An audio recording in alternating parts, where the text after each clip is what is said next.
चलो शुरू करें भाई हम लोग बात करते हैं आपका centre of mass. Centre of मास का मतलब क्या है कि multiple body system. Multiple body system में मान लो हम सब लोग है ना अलग अलग बैठे हुए हैं, तो एक ऐसा पॉइंट जिसके लिए मुझे मोशन स्टडीज परफॉर्म करनी हो तो मैं कर सकूँ। जैसे हम लोगों ने पढ़ा कि अर्थ रोटेट करती है अबाउट द सन, तो जब earth about the sun rotate करने का काम करती है तो वहाँ पर हम अर्थ को भी क्या लेते हैं, आपका एक पॉइंट ऑब्जेक्टिव के बात करते हैं। यानी कि वहाँ पर जो डिस्टेंस लेंगे, वहाँ पर जो अर्थ की जो डिस्टेंस लेंगे वो कहाँ से लेंगे, फ्रॉम द सेंटर। लेकिन यदि हमारे पास मल्टीपल बॉडी सिस्टम है तो अब उस पूरे सिस्टम का हम मास एक पर्टिकुलर पॉइंट पर मान लेते हैं। तो यानी कि whole mass to be concentrated at a point is called the centre of mass. जो मल्टीपल बॉडी सिस्टम होते हैं, मल्टीपल बॉडी सिस्टम के लिए हम क्या काम करते हैं, एक पर्टिकुलर पॉइंट पर मास को कॉन्सेंट्रेट कर लेते हैं and that point is called the centre of मास। मान लो एक नॉर्मल सी मैं आपसे बात करूँ कि मेरे पास है ना दो मासेस रखे हुए हैं। जब मेरे पास दो मासेस रखे हुए हैं, ये है आपका m1 और इसकी जो डिस्टेंस है वो क्या है आपका r1। ऐसे ही मेरे पास दूसरा रखा हुआ है m2, उसकी डिस्टेंस कितनी है r। तो इन दोनों को, ये दो चार्जेस हैं, दोनों मूव कर रहे हैं, दोनों पे फोर्सेस लग रहे हैं, दोनों पे एक्सेलरेशंस हैं, वेलोसिटीज हैं।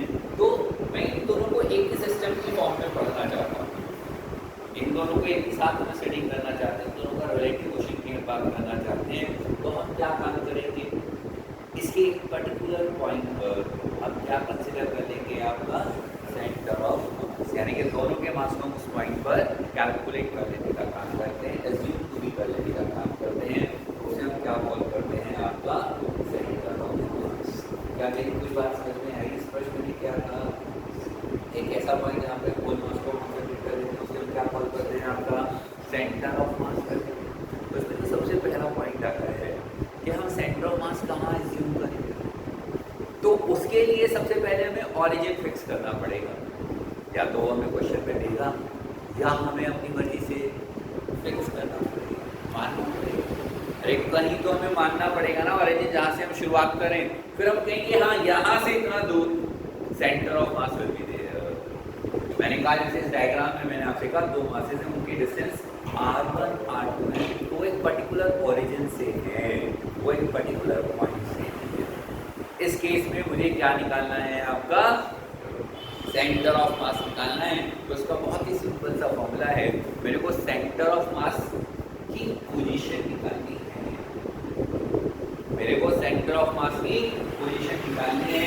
वो दो तरीके से आप निकाल सकते हो। मैं आपसे x कोऑर्डिनेट पूछ सकता हूँ, मैं आपसे y कोऑर्डिनेट पूछ सकता हूँ, और मैं आपसे पोजीशन ऑफ सेंटर ऑफ मास पूछ सकता हूँ। ये सेंटीमीटर नहीं है, ये सेंटर ऑफ मास है। मैंने कहा जब मैं ऐसी कोई बात आपसे करता हूँ तो मैंने कहा हम बस बहुत ही सिंपल से कॉन्सेप्ट को यूज करने वाले हैं। हमने कहा भाई जो डिस्टेंस m1 की है, m1 x1 plus m2 x2 upon total मास, ऐसे यहाँ पर निकालने वाले हैं। तो m1 y1 plus m2 y2 upon m1 plus m2, ऐसे यहाँ पर m1 r1 plus m2 r2 upon m1 plus. Centre of mass हम हमेशा सेंटर ऑफ मास बोलते रहते हैं। तो we are finding the position of the centre of mass in this topic. वैसे तो रोटेशन से पहले आते हैं, रोटेशन इसके आपको क्वेश्चंस मिलेंगे। मैंने कहा लेकिन मैं इसे कोलिजन से पहले पढ़ाने का काम करता हूँ। सेंटर ऑफ मास, क्या आपको मेरी बात समझ में आई? यदि हमारे पास मल्टीपल चार्ज सिस्टम है तो सिंपल पोजीशन इनटू मास को जोड़ के टोटल मास से डिवाइड करके हम उसकी पोजीशन को निकाल सकते हैं। जब मल्टीपल चार्ज सिस्टम, दूसरा होता है कॉन्टिन्यूअस मास सिस्टम, दूसरा होता है कॉन्टिन्यूअस मास सिस्टम। अरे जब कॉन्टिन्यूअस मास सिस्टम होगा, मतलब कॉन्टिन्यूअस मास सिस्टम का मतलब जब मास वेरिएबल है, हम लोगों की जब एंट्री होती है घर में तो सभी के घर के बाहर फ्रंट पे मेनली गेट लगे, तो आजकल गेट बहुत अलग अलग था, गेट लाइन। तो अब यदि हम उसे ओपन करना चाहते हैं तो हम उसके हैंडल पे फोर्स लगाते हैं, लेकिन मैं अभी क्या करना चाहता हूँ, मैं उसकी वेलोसिटी एक्सेलरेशन के बारे में बात करना चाहता हूँ। तो उसके लिए जो हमारा डोर है उसमें क्या है, हैंडल लगा है, कहीं पर शीट लगी है प्लेन, कहीं पर गैप छुटा हुआ है, कहीं जाल बना हुआ है, कहीं डिफरेंट मासेस के जाल मतलब ऑब्जेक्ट्स लगे हुए हैं, उसके ऊपर डिजाइनर ऑब्जेक्ट्स लगे हुए हैं। तो वहाँ ओवरऑल कैसा है मास, डिफरेंट कॉन्टिन्यूसली डिस्ट्रीब्यूटेड है, सारे में वेरिएबल। जैसे मालूम है की बात करूँ, आप चेयर की बात करूँ, कहीं स्पेस खाली है और कहीं पर ऑब्जेक्ट है, कहीं लोहे का ऑब्जेक्ट है और कहीं पर वुडन ऑब्जेक्ट है। अब ऐसे केस में मैं मास को कहाँ पर कॉन्सेंट्रेट करूँ, यदि हम चेयर को मूव करा रहे हैं, जब हम चेयर को मूव कराएंगे तो अ पर्टिकुलर पॉइंट जहाँ पर हम उसके होल मास को सपोज टू बी कॉन्सेंट्रेट कर सकते हैं, उसे हम सेंटर ऑफ मास कहते हैं। तो जब वैरिएबिलिटी तो या तो आप छोटे छोटे सेक्शन में डिवाइड करें और उसको सेम तरीके से ऐड करके जोड़ने का काम करें, या दूसरा तरीका होता है यदि वेरिएशन कॉन्टिन्यूअस है, वेरिएशन कॉन्टिन्यूअस है जो हमारे सिलेबस में रहने वाला है, तो हम क्या काम करते हैं, तो जो मास जो पोजीशन होगी वो जो यहाँ पर जो पोजीशन है वो किसके साथ वेरिएबल है, डीएम के साथ। तो हम उसके इंटीग्रेशन से क्या काम करेंगे, टोटल इंटीग्रेशन ऑफ मास को इंटीग्रेट करके we can find out the x. और सिमिलर फैशन में हम क्या फाइंड आउट कर सकते हैं, वाई सी। और सिमिलर फैशन में हम क्या फाइंड आउट कर सकते हैं, आपका position of the centre of mass find out कर सकते हैं। क्या आप लोगों को मेरी बात कुछ जो समझ में आ रही है? अरे जब कॉन्टिन्यूअस दिया हो तो क्या करोगे, इंटीग्रेशन से सॉल्व करने का काम करोगे, और जब मल्टीपल बॉडी सिस्टम दिया हो तो आप क्या करोगे, m1 x1 का फॉर्मूला लगाने का काम करोगे। मैंने आप लोगों से बोला तो बहुत ही सिंपल सी बात, ज़्यादा कुछ नहीं सोचना है, सिंपल। यदि आप याद करोगे, सोचोगे कि जो नीचे वाला फॉर्मूला है ये जनरल फॉर्मेशन है, बहुत सारी जगह पर एप्लीकेशन करेंगे। पिछले चैप्टर में मैंने आपको पावर में भी बताया था, इंस्टेंटेनियस पावर निकालने के लिए भी बताया। पावर इक्वल टू क्या होता है, वर्क डन अपॉन टाइम। तो अब हमें इंस्टेंटेनियस निकालनी है, तो वर्क डन की जगह पावर है, पावर के फॉर्म में वर्क डन को क्या रखोगे, p dt, और dt से आपने डिवाइड कर दिया था, तो अल्टीमेटली क्या बची, पावर बची। ऐसे हम यहाँ काम कर रहे हैं, हमने पोजीशन को डीएम के साथ लेके क्या काम कर दिया, डीएम से डिवाइड कर दिया, डीएम के डिफरेंशिएट इंटीग्रेट से डिवाइड कर दिया, तो हमारे पास क्या आ जाएगी, पोजीशन एक जनरल पोजीशन होता है आपका। इसके बाद मैंने आपसे कहा कि बहुत सारे केसेस में जब हम कोऑर्डिनेट निकाल रहे होते हैं तो हमें क्या याद रखना है, अरे जब x निकालना है तो y पे चलना है, y से दूर जाना है, सॉरी y से दूर जाना है। जब x निकालना है तो y से दूर जाएंगे, ये वाली दूरी है कितना दूर, कितना दूर, कितना दूर। और जब y निकालेंगे तो x से दूर कितना दूर, वो हम निकालने का काम करेंगे। ऐसे ही मैंने कहा आपसे, मान लो हमारे पास ऑब्जेक्ट है, एक बहुत छोटा सा कॉन्सेप्ट आता है सिमेट्रिक ऑब्जेक्ट। तो मान लो हमारे पास सिमेट्रिक ऑब्जेक्ट है, क्या आप लोगों ने बायो में पढ़ी है सिमेट्रिक, कहीं पढ़ी है, सुनी है? दो तरह की सिमेट्री होती है, कौन सी सिमेट्री होती है, नहीं लेटरल और बायलेटरल और रेडियल सिमेट्री होती है। अरे यस और नो? मैंने कहा बाय रेडियल, लेटरल में क्या है, लेटरल सिमेट्री का मतलब क्या होता है, बायो में लेटरल सिमेट्री का मतलब क्या होता है, ये तो बता दो।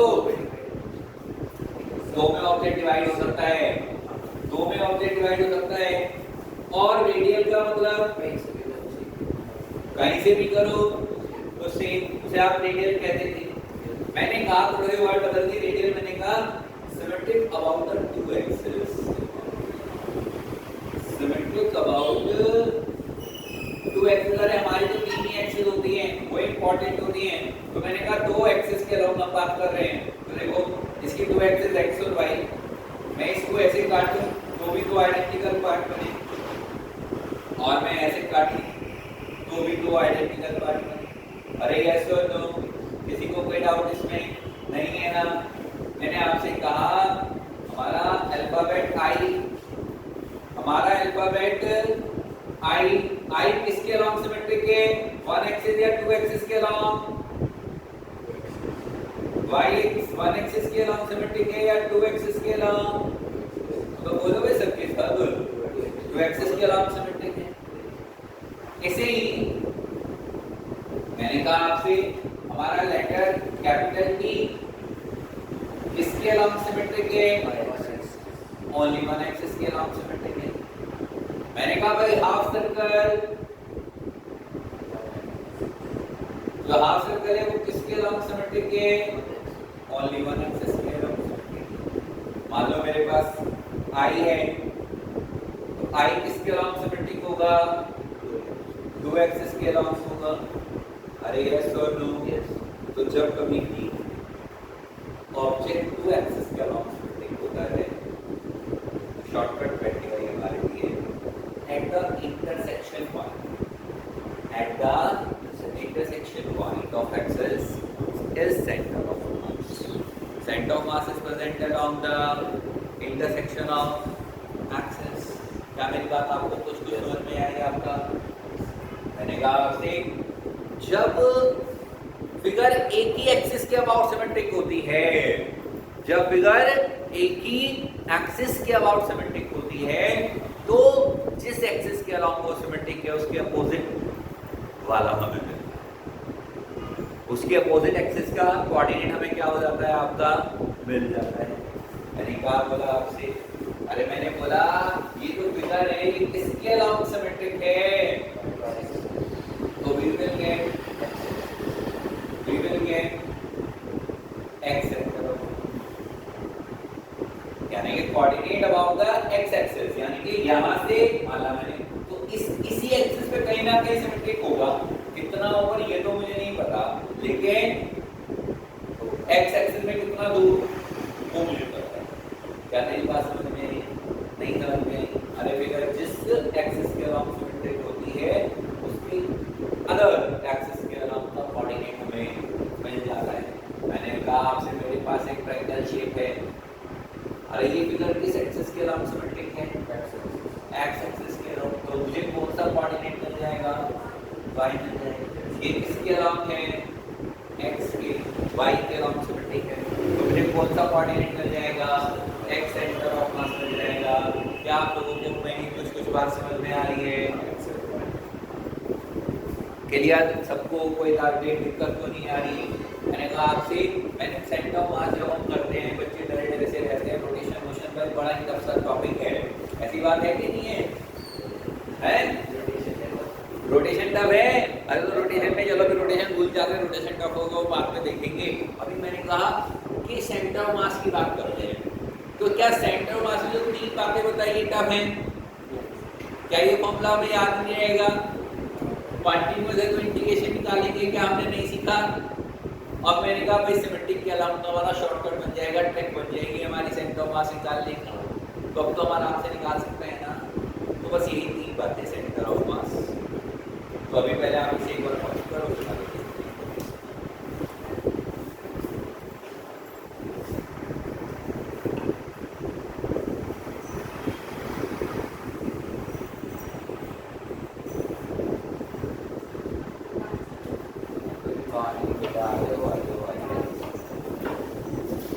बैठो आप लोग, इसका पोज बटन। अभी हम लोग आगे चलते हैं। आगे नेक्स्ट में सबसे पहले क्वेश्चन अल्फाबेट क्वेश्चन करते हैं। मैंने कहा आपसे हमारे पास एक मल्टीपल बॉडी सिस्टम है और मैंने यहाँ पर 4 मासेस को प्लेस कर दिया है। मैंने जब 4 मासेस को प्लेस किया है, शुरुआत में वैल्यू नहीं लिखेंगे।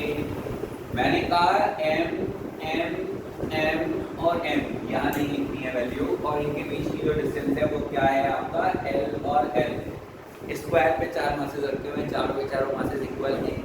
अरे जब चारों के चारों मासेस इक्वल हैं तो सेंटर ऑफ मास कहाँ होगा? सेंटर ऑफ मास तो इसके बिल्कुल सेंटर में आ जाएगा ना। अरे यस और नो? जब इक्वल है तो तब तो आपको कोई दिक्कत नहीं है।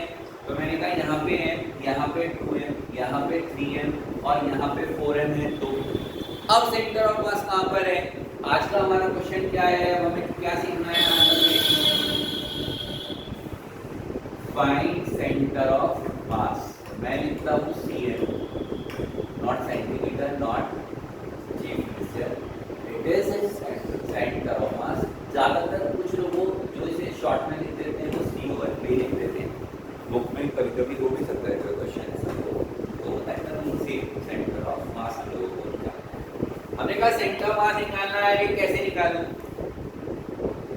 तो दो तरीके, एक कोऑर्डिनेट की फॉर्म में निकाल सकते हैं और एक आप पोजीशन की फॉर्म में निकाल सकते हैं। तो मैंने कहा भाई पहले हम कोऑर्डिनेट की फॉर्म में निकाल लेते हैं। तो मेरे को एक्सियम निकालना है, तो एक्सियम के लिए हमारा फॉर्मूला क्या? m1 x1। हमें x की बात करनी है। अरे सबसे पहले हमें x की बात करनी है तो हम क्या देखने वाले हैं? हमें क्या देखना है? x इक्वल x एक्सिस पे कितना या y से कितना दूर? मुझे ज्यादा पसंद है y से कितना दूर। अबे तो ये y से कितना दूर? अरे बस मैं जो पूछा उसका जवाब देना है। ये है m और इससे y से कितना दूर? बोल अब बोल बोल बे बोलो, क्या बोलती है बाकी? क्या बोलते? अरे इस y से कितना दूर? अच्छा ये जीरो यार, y एक्सिस से कितना दूर? इसकी बात चल रही है मैं ना, y से कितना दूर? क्या मेरी बात समझ में आई? अरे रूपाली आई। मैंने कहा 2m कितना दूर? ये है 2m है कि नहीं है? अच्छा मैंने कहा 3m कितनी दूर? 3m कितना दूर? सिर्फ y से देखना है, सीधा सीधा। अब यहां से मत देखने लगना, सीधा सीधा कितना दूर? l। अरे यस और नो?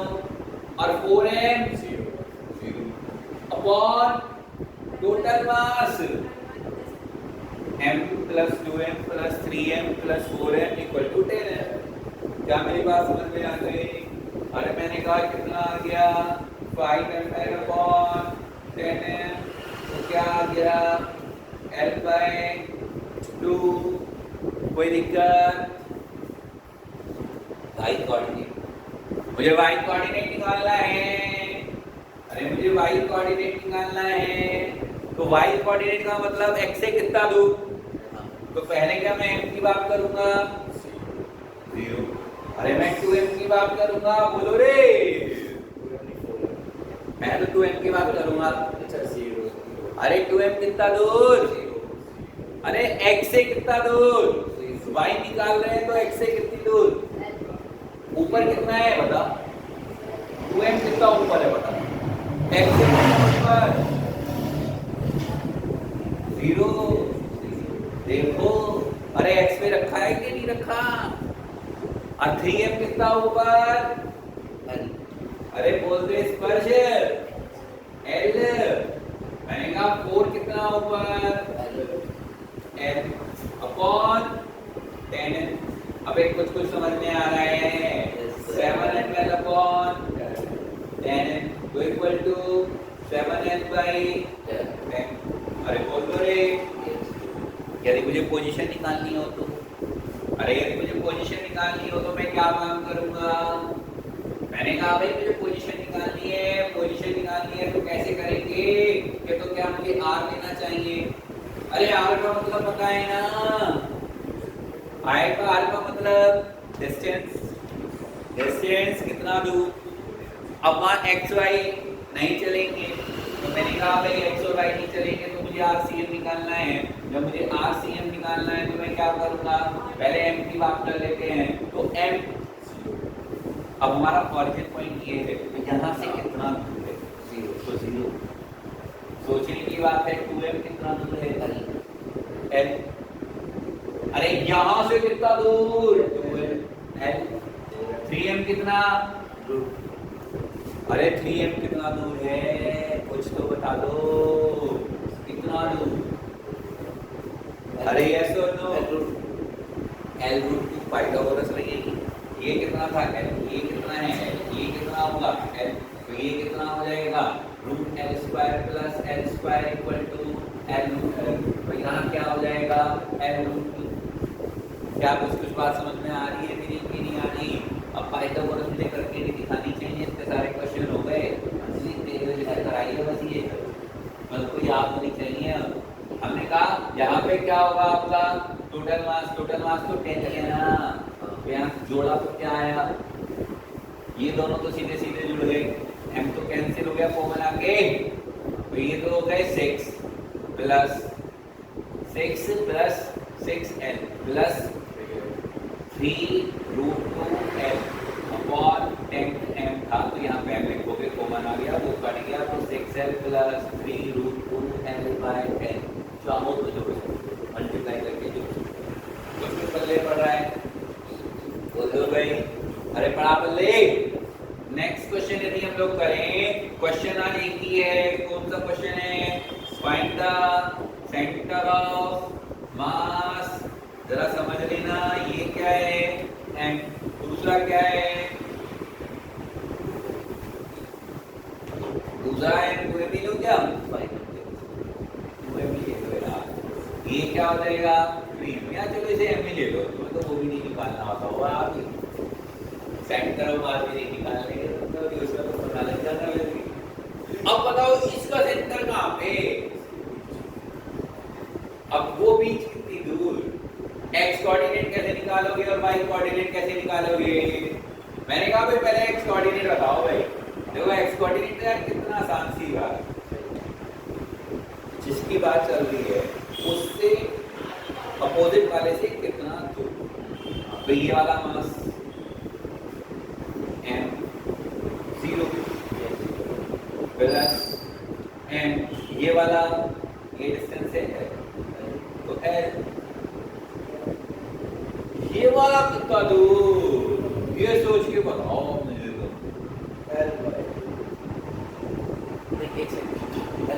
उसका पाइथागोरस है तो नहीं बताओ, बस मुझे तो आंसर बताओ। अभी इक्विवेलेंट ट्रायंगल है तो भाई l/2 ही तो होगा, कितना दूर, ये पूरा रास्ता उसका आधा l/2, तो l/2 दूर ही तो आएगा। क्या हम देख पा रहे हैं या बस मैं ही देख रहा हूँ, मुझे कुछ दिखाई देना क्यों भाई, स्पर्श रूपाली दिख रहा है कुछ, अंजलि कुछ चमका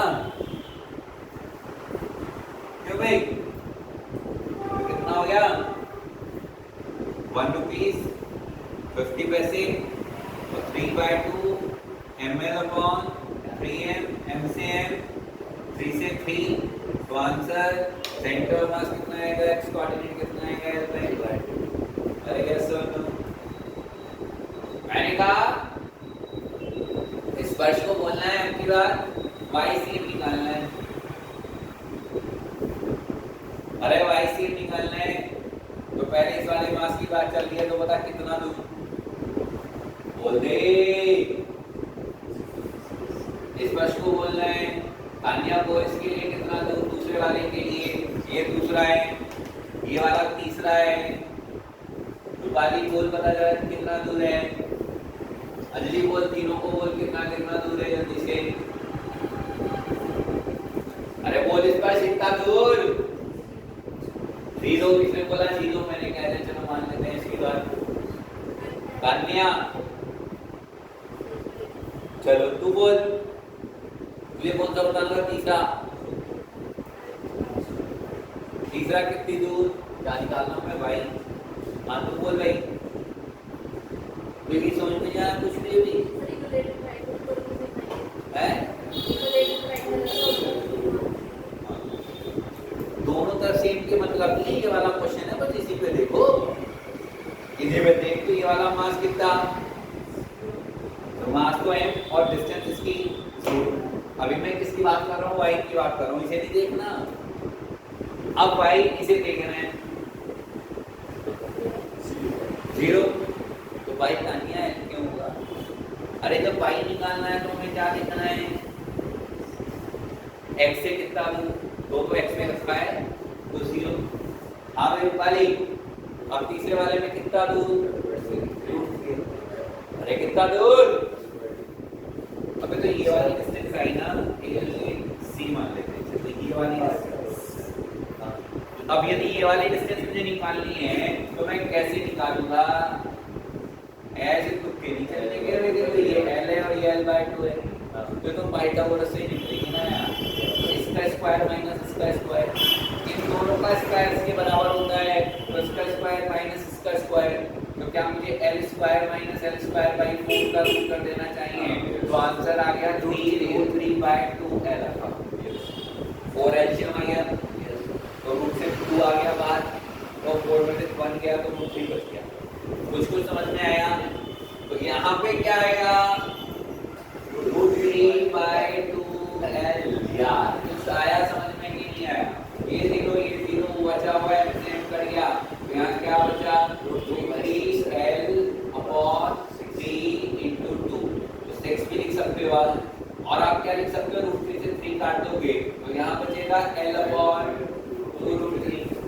कुछ मेरी बात समझ में आ रही है कि नहीं आ रही है। अब पोजीशन निकालिए भाई, पोजीशन कैसे निकालोगे, r से,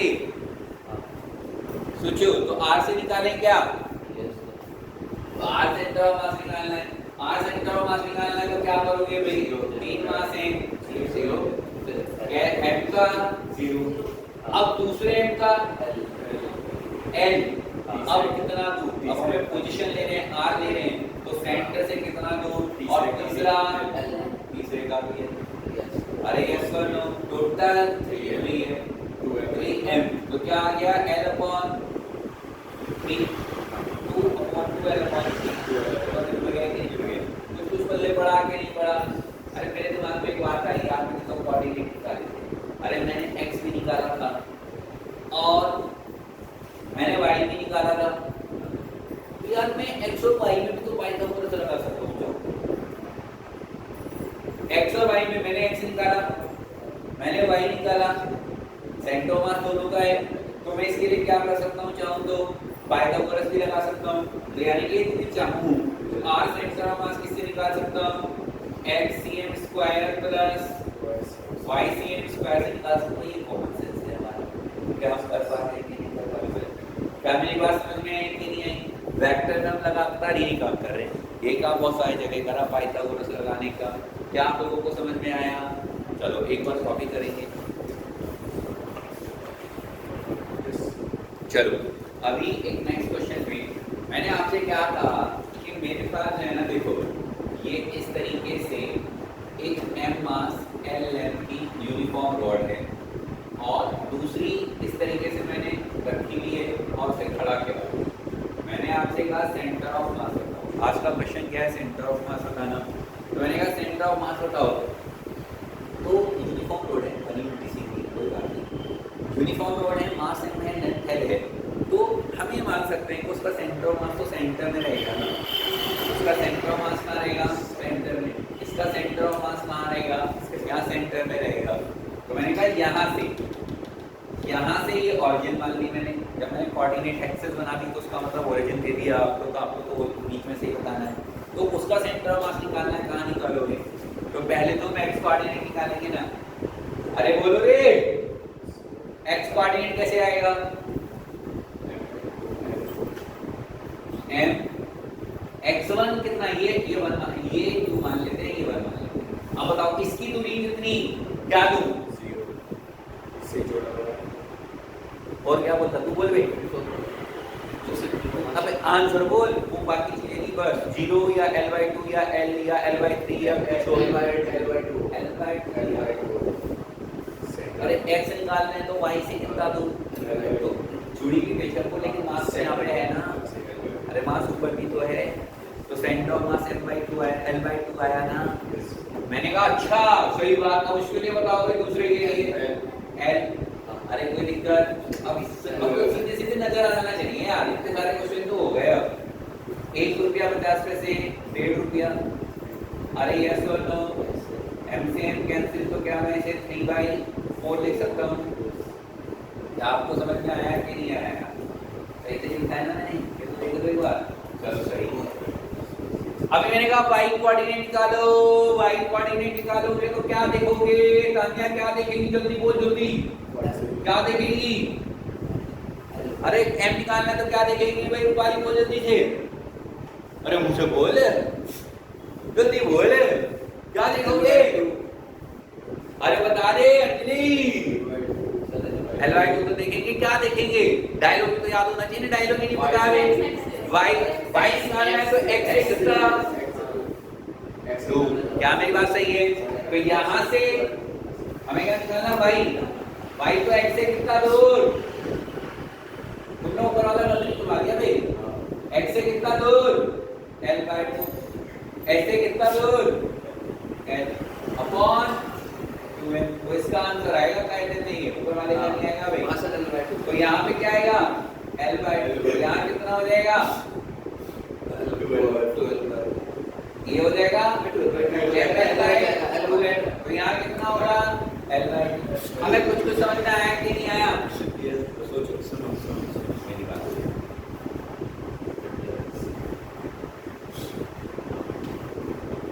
एक्सिस ऑफ सिमेट्री जब होती है तो क्या है? शॉर्टकट है हमारा।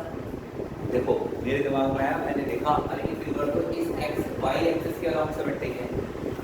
अरे जब वाई एक्सिस के अलोंग सिमेट्रिक है कि नहीं है? अब तो बोल दो कैसे? के अलोंग हमारी क्या है? सिमेट्री है। तो एक्स कोऑर्डिनेट मिलेगा तो कितनी दूर बैठी है एक्सिस? L/2। करो या ऐसे निकालो, जो टिपिकल होता है तो डायरेक्ट निकालने में लगाइए। अभी मैंने कहा अभी इसकी पोजीशन निकालनी है तो इन दोनों में मैं क्या लगा सकता हूँ? आपका पाई का प्लस लगाता हूँ तो xcm स्क्वायर प्लस ycm का स्क्वायर, चाहे तो फॉर्मूले से निकालो चाहे किससे निकालोगे? 3L/4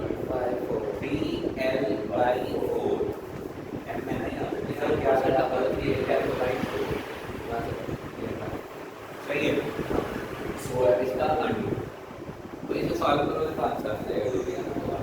कुछ पहले पढ़ना है, नहीं कर दिया कर दिया तो आगे चलें इसके बाद। हाँ, उसके बाद मैंने कहा आपसे अभी एक और क्वेश्चन पिछले जैसे ही वाला से करते हैं। ये मास है, ये मास है, ये मास 2m। ये तुम लोगों को करना है, ट्राई करो, आना चाहिए सबको, आ जाना चाहिए। आपको ये अगर दिक्कत है जैसे ना तो ये नीट का क्वेश्चन था भी पिछले साल से या तो साल 30 साल से पहले 23 या 22 में क्वेश्चन थे। ये वाली है, ये वाली है, तो ये वाली है। तो आप जो है सेंटर ऑफ मास बताओ। अब हमें मैंने एक्चुअली बनाई अब सेंटर ऑफ मास कहाँ से बताओ? यार तुम नहीं बनाई तो बना दो अपनी, मतलब ये तुम बना दो। क्वेश्चन सॉल्वर बना रहे हैं, क्वेश्चन में। तो अब क्वेश्चन सॉल्वर बना रहे हैं तो बनेगी तो यहीं पे ना, या तो वो क्या है क्वेश्चन में 2m से बताओ, m से बताओ, इससे बताओ, तब हम बनाएंगे वहाँ से।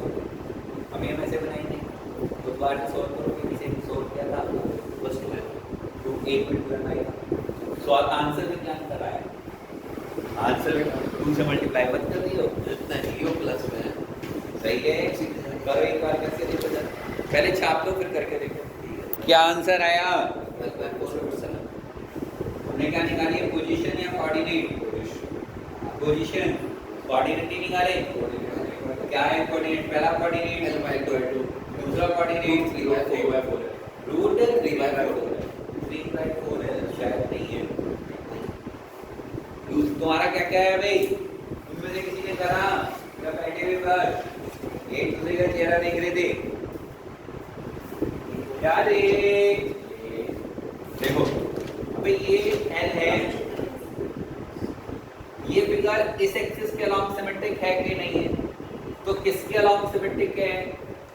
अरे सिमेट्रिक किसके अलोंग है?